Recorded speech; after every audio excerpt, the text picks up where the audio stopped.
Ini kalau Anda lihat sini ya, misalnya ya, sekarang masyarakat takut bicara tentang politik ya, 53%. Coba Anda bayangkan ya. Apa artinya itu? Memang mereka takut. Kenapa? Karena bukan saja ini nanti dalam tanda kutip ditertibkan ya, dan sayangnya ini malah bukan jadi berita utamanya.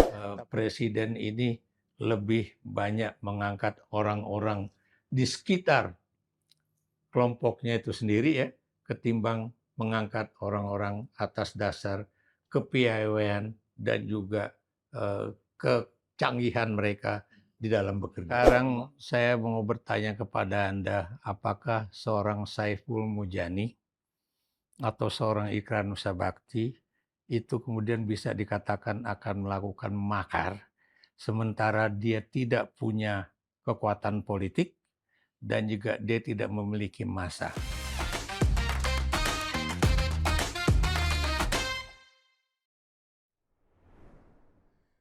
Salam Pancasila.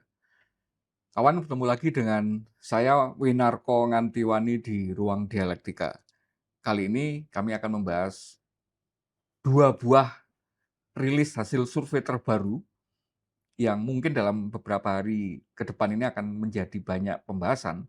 Yang pertama survei dari LSI tentang bagaimana kondisi demokrasi di Indonesia secara umum yang dikaitkan dengan kesadaran terhadap Pancasila, dan yang kedua dari Poltreking yang kemudian melacak bagaimana tingkat kepuasan masyarakat terhadap kinerja pemerintahan Prabowo Gibran. Untuk membahasnya, kami mengundang kembali ke Ruang Dialektika Profesor Ikrar Nusa Bakti. Salam Pancasila, Prof. Salam Pancasila. Kita detilkan, Prof, pembahasan. Karena ini nanti saya yakin seperti biasanya akan selalu dipakai untuk menjustifikasi berbagai macam kelemahan yang disorot oleh masyarakat sipil terhadap pemerintah. Karena barusan kemarin kan sempat rame ketika pengamat mau dibariskan, mau ditertibkan itu. Terus teman-teman pengamat mengadakan halal bihalal dari mereka, kemudian muncul wacana pelengseran presiden gitu yang kemudian dituding makar dan sebagainya. Sekarang dibalas oleh pemerintah, ada rilis yang kemudian itu tone-nya positif. Tapi kita coba membahasnya lebih positif tuh kan kalau kita lihat di atas. Tapi yang paling penting itu justru yang di bawah. Makanya detail-detailnya nanti mohon Prof Ikrar membantu publik untuk memandu memahami isinya. Yang pertama dari surveinya LSI dulu, Lembaga Survei Indonesia, Bang Jayadianan ini ya, tentang kesadaran terhadap awareness terhadap Pancasila sebenarnya kalau ini. Dan di situ kemudian muncul hasil yang menyatakan kepuasan masyarakat terhadap demokrasi kita itu sangat tinggi sekali gitu. 69,5%. Jadi terlepas seberapapun kemudian masyarakat kemarin banyak yang ribut protes kejadian Agustus tahun 2025 kemarin misalnya, itu ternyata masyarakat masih sangat percaya dengan institusi demokrasi kita. Detailnya ini tapi kemudian kan yang menjadi masalah. Gimana menurut Prof Ikrar untuk yang poin ini dulu survei? Jadi kita memang harus membaca perlahan-lahan. Ya. Karena kalau dikatakan ya 69,8% responden puas terhadap demokrasi Indonesia, ini bukan dia puas dengan demokrasi. Dia bicara mengenai bagaimana pemahaman masyarakat Indonesia tentang Pancasila. Dan apakah kemudian kehidupan beragama di negeri kita itu lebih baik atau tidak baik. Pemahaman masyarakat Indonesia tentang Pancasila itu makin baik atau tidak baik ya. Dan kemudian apakah kemudian kerukunan umat beragama itu makin baik atau tidak baik. Dan saya setuju dengan angka ini. Kenapa? Karena ini hanya bicara mengenai 69,8% puas terhadap demokrasi di Indonesia dalam artian bagaimana kehidupan beragama. Saya beri contoh misalnya ya, dengan adanya kasus ya, kita berbeda dalam hal mulai bulan Ramadan dan kemudian juga Lebarannya juga beda gitu kan, dan itu ternyata tidak menimbulkan keributan ya. Dan kemudian antara Islam dengan yang non-Islam juga tidak lagi seperti dulu kan, seakan-akan terjadi suatu hal yang benar-benar menyulitkan lah ya. Dan kemudian kalau Anda lihat juga apakah orang Indonesia itu tahu sila-sila dalam Pancasila. Ternyata 68% itu tahu gitu kan. Jadi kalau dilihat dari ini apa yang siarkan oleh Lembaga Survei Indonesia ya yang diutarakan oleh Profesor Jayadi Hanan ini benar, benar. Itu tapi kalau Anda lihat jangan persoalan ini aja karena kan di dalam laporan kompas.com itu kan ada juga serpihan-serpihan yang lain begitulah. Kita lihat yang serpian-serpiannya yang kemudian menjadi apa istilahnya lebih bernuansa gitu ya terhadap demokrasi penilaian yang cukup tinggi tadi. Itu kemudian misalnya tingkat kepercayaan masyarakat, perasaan masyarakat ketika menyampaikan pendapat atau menyampaikan melakukan kritik terhadap pemerintah. Itu juga dinilai di survei ini. Oh ya itulah makanya.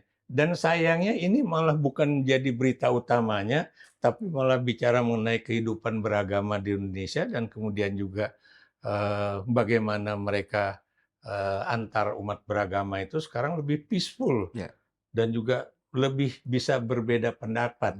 Dan kalau Anda lihat ini benar ya, Anda bisa lihat bagaimana situasi waktu Nyepi kemarin ya, karena Nyepi itu kan dengan apa istilahnya Idul Fitri itu kan cuma bisa beda 1 hari. Dan Anda tahu pecalang-pecalang di Bali itu bukan semua orang Hindu, ada juga orang Muslimnya, gitu kan. Jadi di sini menunjukkan betapa bagus gitu ya kita bagus beragama kita dalam hal seperti itu. Tapi dalam kehidupan berdemokrasi, Nah, kemudian menyampaikan kebebasan menyampaikan pendapat dan sebagainya, itu juga ada di survei ini. Mohon dibantu kami untuk membreakdown ini, Prof. Ini kalau Anda lihat sini ya, misalnya ya. Sekarang masyarakat takut bicara tentang politik ya. 53%. Coba Anda bayangkan ya. Apa artinya itu? Memang mereka takut. Kenapa? Karena bukan saja ini nanti dalam tanda kutip ditertibkan ya, dan apa yang terjadi dengan kasus teman dari Kontras tersebut ya, itu menunjukkan betapa ketakutan itu memunculkan. Coba Anda bayangkan ya, Bang Andri Yunus ini maksudnya ya. Andri Yunus ya, itu anak muda yang berupaya untuk ini mengingatkan kepada TNI dan Polri ya, janganlah kemudian kembali ke program multifungsi ya, tapi kembalilah itu ke jati diri TNI ataupun Polri ya sebagai aparat pertahanan dan keamanan negara. Yang profesional ya. Yang profesional ya, dan tidak berpolitik dan sebagainya ya. Anda bisa lihat ya, warga takut kena penangkatan semena-mena oleh aparat. Lihat. Kalau Anda lihat ya, itu 58%. Coba bayangin ya. Sekarang masyarakat takut bicara tentang politik, 53%. Sekarang pemerintah mengabaikan konstitusi perundang-undangan, ini 51% ya. Sekarang masyarakat takut ikut organisasi ya, ini berapa tuh? 35% ya. Sekarang masyarakat takut untuk melaksanakan ajaran. Kalau ini memang nggak ada yang takut, tidak ada yang takut menjalankan agamanya ya. Dan kemudian apakah kita takut berorganisasi juga tidak takut. Tapi untuk bicara tentang politik ya, ini mereka takut sekali. Dan bahwa pemerintah itu bisa mengabaikan konstitusi dan perundang-undangan cukup besar, 51% itu kan more than half gitu kan. Ini serius sekali loh, Prof. Kalau masyarakat kemudian merasa bahwa kita bagi ini pelan-pelan lah. Yang dari konstitusi dulu. Keyakinan masyarakat ketika pemerintah ini sudah melanggar undang-undang, ketika mengabaikan kalau bahasa di pertanyaannya gitu, mengabaikan konstitusi dan perundang-undangan. Ini kan berarti masyarakat apa istilahnya? Tidak lagi punya kepercayaan terhadap pemerintah bahwa yang dilakukan pemerintah itu sesuai dengan konstitusi kita, dasar kita bernegara. Saya beri contoh misalnya di dalam kaitannya dengan persoalan pemilihan umum 2024 kemarin, ya. Pencalonan calon presiden dan wakil presiden pada 2023 kemarin ya. Ini kan tidak sedikit orang berani kemudian menyatakan bahwa itu tidak sesuai dengan konstitusi, ya. Saya beri contoh misalnya bahwa seseorang itu harus lulus SMA misalnya, ternyata enggak gitu kan. Dan kemudian juga macam-macam lah ya. Dan dalam kaitannya dengan politik luar negeri Indonesia ya, yang katanya itu kita harus bebas dan aktif ya. Tapi mengapa kemudian pemerintah sekarang lebih menyatu dengan dan agresor ya, ketimbang dengan sebuah negara ya yang jelas-jelas ini ingin memerdekakan misalnya kan.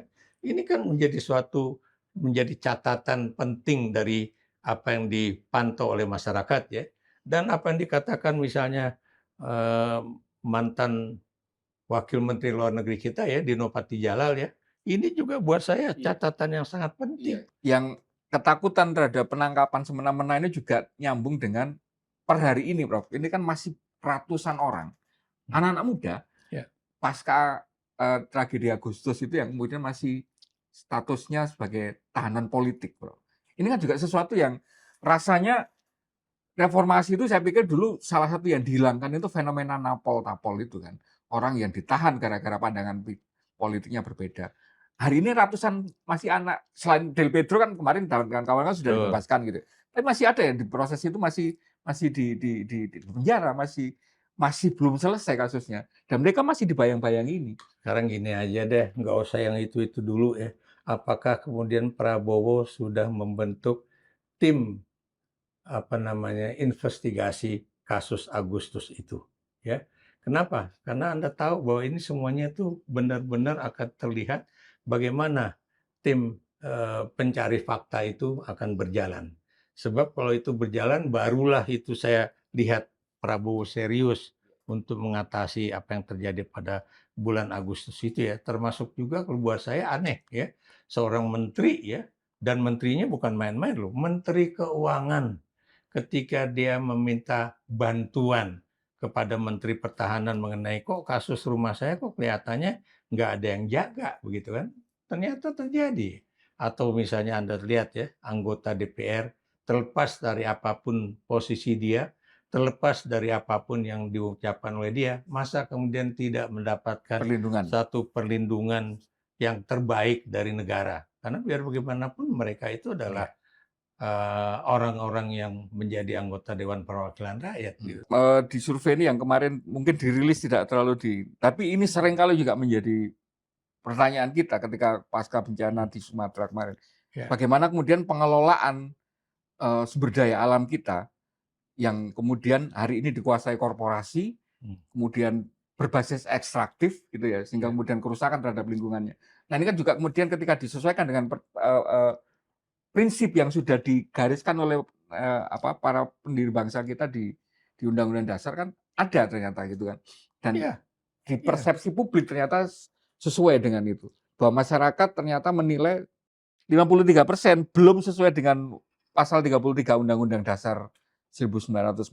Menurut pandangan Prof. Ikrar Jadi gimana? gini, kan di situ mengatakan ya, bumi, air, dan isinya ya, itu dikuasai negara dan kemudian Digunakan digunakan sebesar-besarnya sebesar-besarnya untuk kemakmuran rakyat. kemakmuran rakyat. Sekarang Anda jawab aja pertanyaan saya. Di usia 80 tahun Republik Indonesia, apakah rakyat Indonesia itu yang namanya kehidupan ekonominya lebih makmur atau lebih kemudian sulit?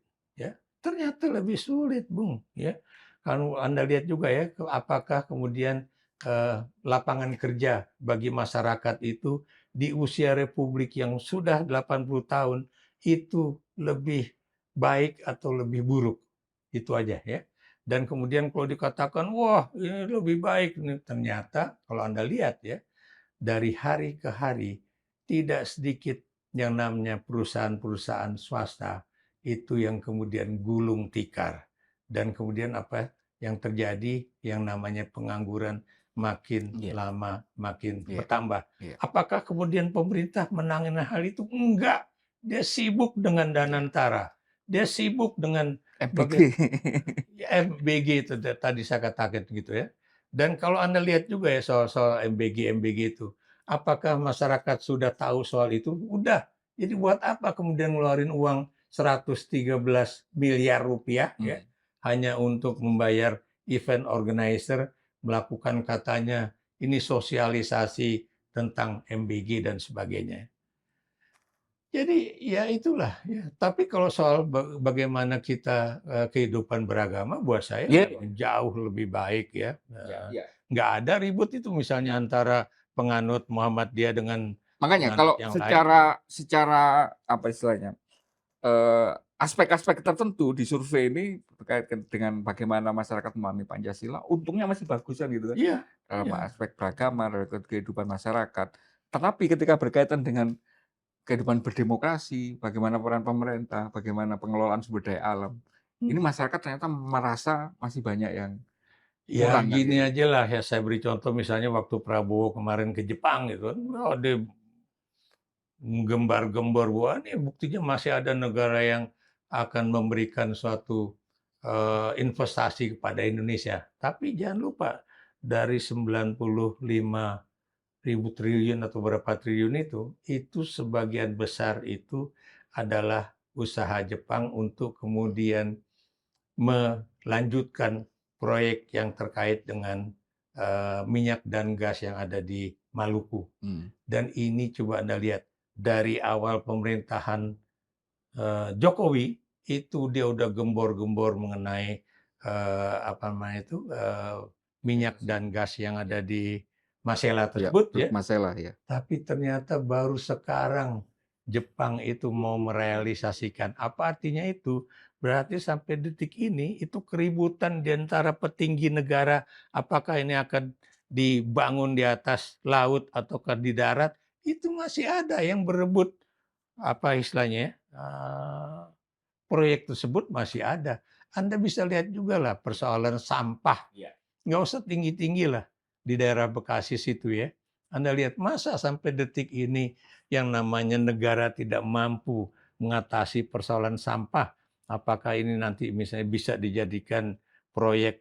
Dan Anda bisa lihat bagaimana anak muda sekarang ya udah bisa mengatasi sampah ya dengan bagaimana yang ini bisa untuk pembakaran, yang ini bisa nanti bisa dibikin batu bata, dan sebagainya dan sebagainya. Kalau kemudian anak-anak muda Indonesia itu biayanya juga nggak gede-gede amat bisa mengatasi hal itu, masa negara dalam hal ini misalnya Provinsi Jawa Barat dan DKI Jakarta nggak bisa menangani hal itu, atau Provinsi Bali juga nggak bisa menangani hal itu.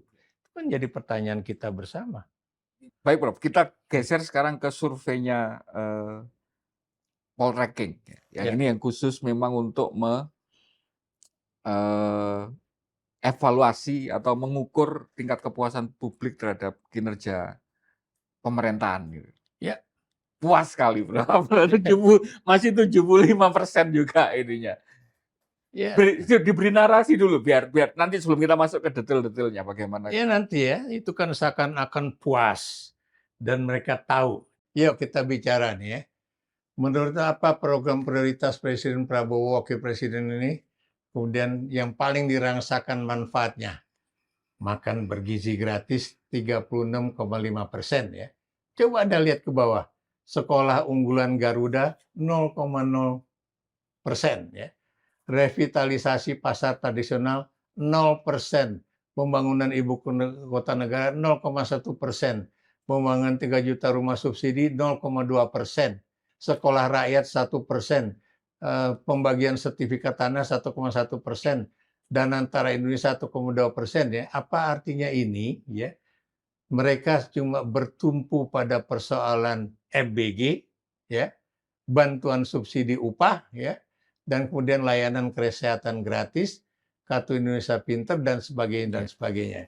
Jadi hal yang justru paling penting bagi masa depan pendidikan di Indonesia ya, dan juga pembangunan ekonomi di Indonesia itu justru benar-benar tidak diperhatikan. Sangat jomplang sekali Ya, Bro ya. Anda lihat tuh, sarana transportasi pelabuhan dan bandara cuma 0,3% yang merasa puas dengan ini. Nah ini juga Prof, ini kan juga kemarin rame, ini spesifik MBG ya. Ya, MBG orang tahu apa tidak, jawabannya 88% sudah tahu. ini yang kemudian jadi pertanyaan kita juga ya.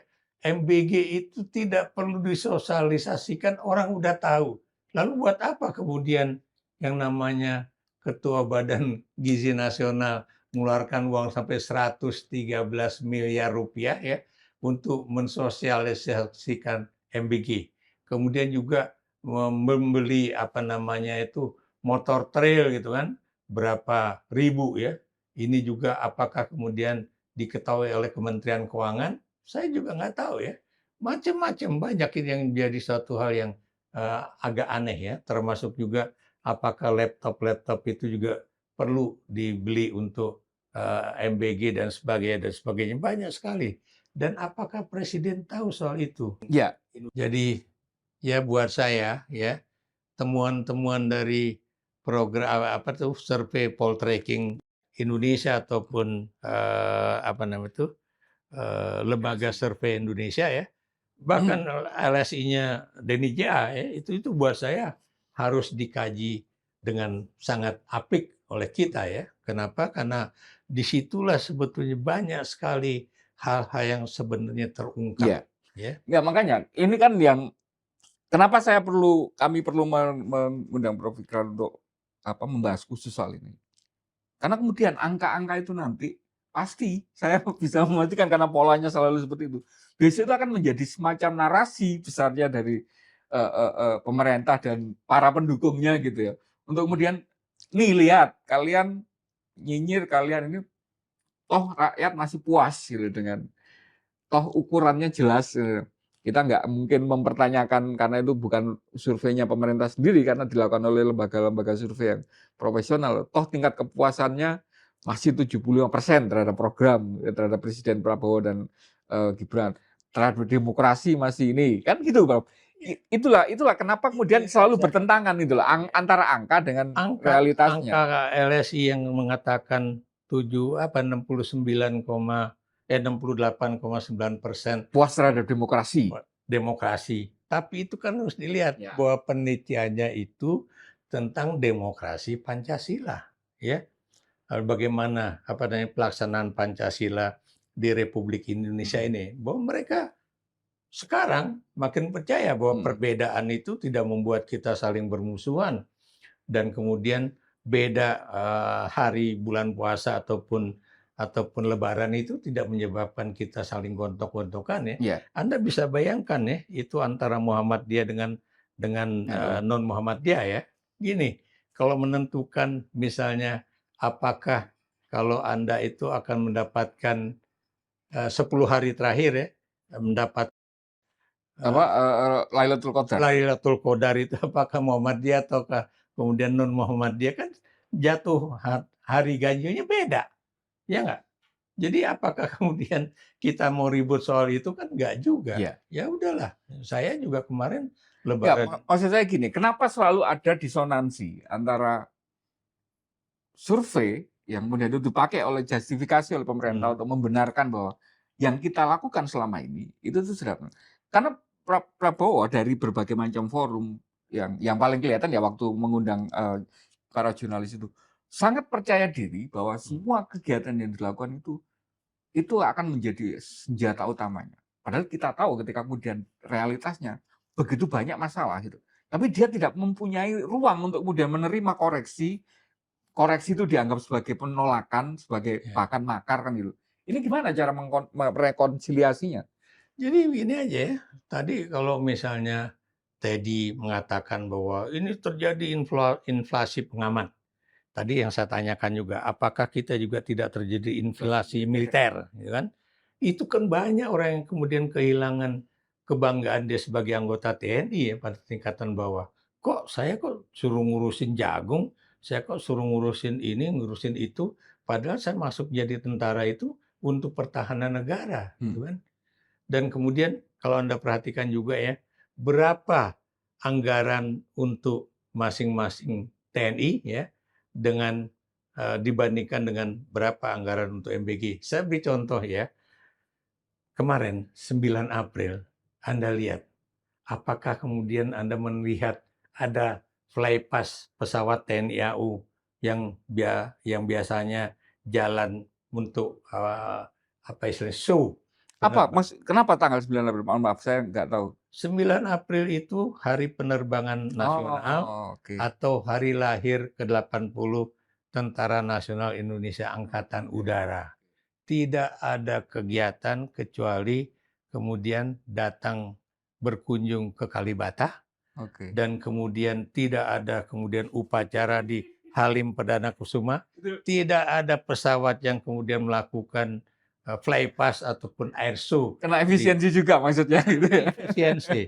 Dan Anda juga tahu ya, kalau misalnya seorang pilot TNI AU itu cuma bisa terbang sekian jam dalam 1 tahun, nggak usah TNI AU lah. Pusenip aja, Pusat Persenjataan Infanteri Angkatan Darat di Bandung itu. Coba saya tanya, berapa dia punya peluru untuk latihan menembak ya? Itu makin hari itu makin berkurang. Jadi ini menunjukkan betapa kita abai terhadap pertahanan negara Republik Indonesia itu sendiri ya, Demi perut. demi perut yang tadi banyak orang mengatakan akan berakhir di di tempat pembuangan itu. Jadi itu yang terjadi dan Anda bisa lihat bagaimana pandangan dua ekonom Indonesia ya. Satu namanya Antony Budiawan Budiawan. ya. Dia bukan bagian dari mafia Berkeley ya. Dan dia sebagai seorang ekonom mengatakan bahwa saya melihat bahwa nanti angka 1 US dollar itu bisa akan menjurus kepada angka 20.000 rupiah ya. Tapi yang lain ya, itu yang namanya Pak apa istilahnya itu, seorang ekonom yang juga pendukung Prabowo Gibran tadinya. Prof. Ferry Latuhihin. Ya, jadi ya Profesor siapa namanya itu, Ferry Latuhihin. Ferry Latuhihin itu mengatakan kalau saya melihat bulan 6 atau bulan 7 rupiah akan menjadi 22. 22.000 rupiah per US dollar. Dan apa yang ingin dia katakan, hati-hati masyarakat ya. Dan kalau Anda lihat juga ya, apakah kemudian kita itu benar-benar menggunakan devisa negara seefisien mungkin ya? Coba Anda lihat ya. Itu yang namanya Korea Selatan, kemudian bahkan Thailand ya. Itu benar-benar devisanya itu ya kalau memang dia harus naik ya dinaikin. Kita menjaga seakan-akan kita fine kok, devisa negara cukup kok. Dan makanya kemudian harga tidak naik sampai bulan ini atau bulan berapa gitu. Tapi yang jadi pertanyaan kita, berapa devisa negara untuk membayari BBM, kenaikan harga BBM itu ya, supaya seakan-akan pemerintah itu masih baik kepada rakyat bawah. Dan Anda lihat nanti ya, ini bukan mustahil apa yang dikatakan oleh teman-teman di apa istilahnya itu di acara halal bihalal para pengamat sebelum ditertibkan itu di situ menyatakan bahwa hati-hati loh yang namanya gerakan masyarakat itu belum tentu terjadi pada perkotaan ya perkotaan tapi bisa terjadi dari daerah pedesaan. Kenapa? Betapa susahnya orang-orang itu untuk kemudian bisa hidup gitu kan. Jadi yang pemerintah mengatakan bahwa cadangan beras kita itu berapa juta ton ya. Swasembada. Anda bilang swasembada, tapi Anda lihat kemarin begitu selesai Lebaran, Anda tahu yang namanya beras itu tidak ada di pusat perdagangan beras daerah-daerah yang lain. Saya tanya kenapa? Gitu. Nggak ada Pak di pasaran. Nah kenapa kemudian kita mengatakan bahwa ini stok beras kita terbesar dan ini adalah yang pernah dihasilkan oleh Republik ini ya sejak 45. Sekarang pertanyaan saya, apakah ada peningkatan produksi beras di Indonesia? Apakah terjadi misalnya perluasan jumlah persawahan di Indonesia? Enggak, Mas. Enggak. Jadi itu yang jadi pertanyaan orang, itu berasnya dari mana gitu kan? Ya impor. Contohnya kan impor. Kalau impor kan nggak swasembada. Prof, kami ingin menutupnya dengan gini. Dengan berbagai macam uraian tadi, itu kan di satu sisi program pemerintah banyak mengalami minimal dari kacamata masyarakat dan pengamat itu banyak mengalami penyelewengan. Di sisi yang lain pemerintah masih sangat percaya diri dengan berbagai macam program ini bisa menyelesaikan masalah-masalah ekonomi. Ini kan sesuatu yang lagi-lagi tidak ketemu di satu pemahaman. Prof selaku pengamat politik bisa membayangkan, bisa nggak menyambungkan antara apa yang realitasnya terjadi dirasakan oleh rakyat dengan pemerintah ini percaya dirinya masih demikian tinggi, terbukti dengan presiden masih sangat asik untuk berkunjung ke luar negeri gitu. Gimana konsekuensinya apa ini nanti kalau ini terus-teruskan seperti ini, Prof? Saya tidak keberatan presiden pergi ke luar negeri asalkan itu benar-benar untuk kepentingan nasional. Supaya rakyat bisa hidup, supaya rakyat bisa bekerja, supaya rakyat bisa punya harga diri. Tapi kalau kemudian pergi ke luar negeri itu lagi-lagi tidak terkait dengan hal-hal yang paling substansial ya. Iya. Orang bisa makan, orang bisa punya pekerjaan, orang kemudian tidak menganggur dan sebagainya itu fine. Tapi Anda tadi perhatikan ya, tadi saya katakan itu yang namanya fokus politik luar negeri kita aja tidak lagi ke negara-negara ASEAN, ke global. Dia seakan-akan menjadi pemain politik global, gitu kan.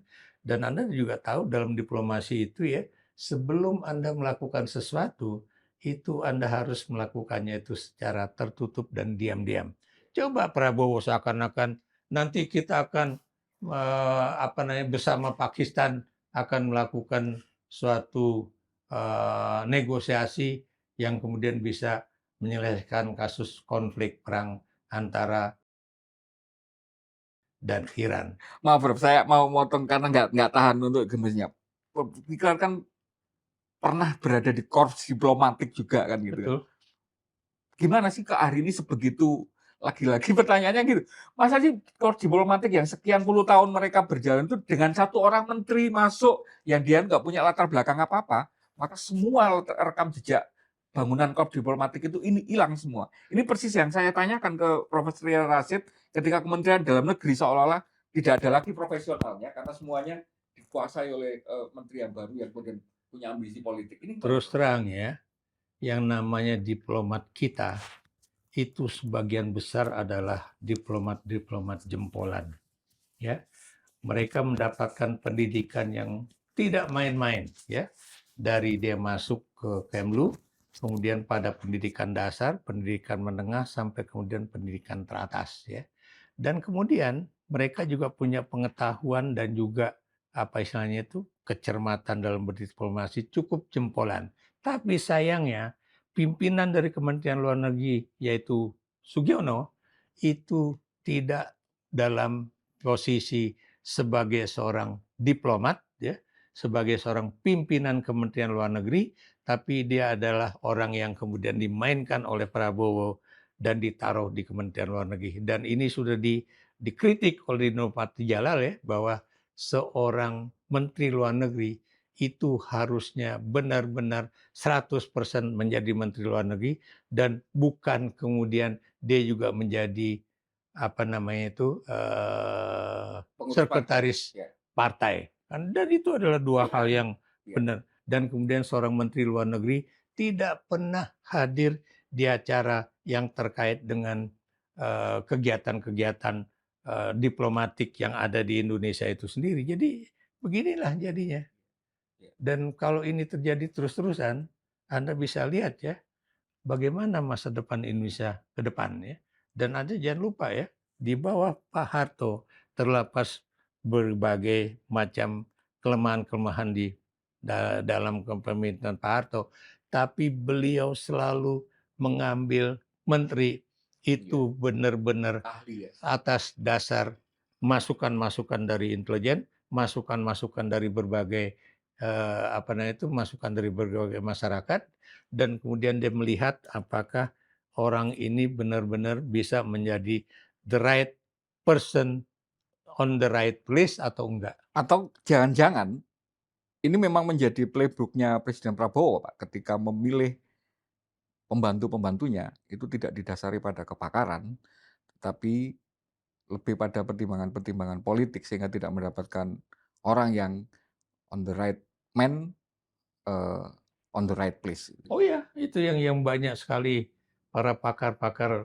alumni Lemhanas ya, itu yang mengatakan bahwa presiden ini lebih banyak mengangkat orang-orang di sekitar kelompoknya itu sendiri ya, ketimbang mengangkat orang-orang atas dasar kepiawaian dan juga kecanggihan mereka di dalam bekerja. Prof, untuk menutupnya, sepanjang hal-hal yang seperti kita diskusikan seperti ini, itu masih diterima sebagai sebuah masukan proses perbaikan terhadap upaya demokratis, itu kan masih nggak masalah. Tapi ketika ini kemudian yang kita lakukan dinilai sebagai sebuah upaya makar, ini kan yang menjadi problematis, Bro. Nggak kemudian gimana cara kita atau Prof. Ikrar selaku pakar politik kemudian merekonsiliasi ini. Satu sisi masukan dari warga sipil untuk perbaikan, di sisi yang lain pemerintah melihatnya sebagai sebuah upaya makar. Sekarang saya mau bertanya kepada Anda, apakah seorang Saiful Mujani atau seorang Ikrar Nusa-Bakti itu kemudian bisa dikatakan akan melakukan makar, sementara dia tidak punya kekuatan politik dan juga dia tidak memiliki massa, ya. Apa yang diutarakan oleh Saiful Mujani ataupun teman-teman yang sangat kritis terhadap pemerintah, ini adalah bagaimana kita bisa menyelamatkan Indonesia, termasuk rakyatnya ya, ketimbang bagaimana kita kemudian mengeluh-ngeluhkan presiden dan wakil presiden, menyanjung-nyanjung ya, seakan-akan mereka sudah bekerja secara baik. Dan buat saya, buat kami, orang-orang yang benar-benar memahami Indonesia, ya, itu kita harus berani bicara bahwa kondisi Indonesia, baik dari segi ekonomi, sosial, budaya, ini tidak dalam situasi baik-baik saja. Terima kasih, Prof. Mudah-mudahan ini masih menjadi bagian dari upaya kita untuk melakukan proses dialog ya. Hingga kemudian ruang demokrasi kita akan selalu tetap terjaga. Kita ketemu di ruang dialektika berikutnya, Prof. Salam Pancasila. Sama saja.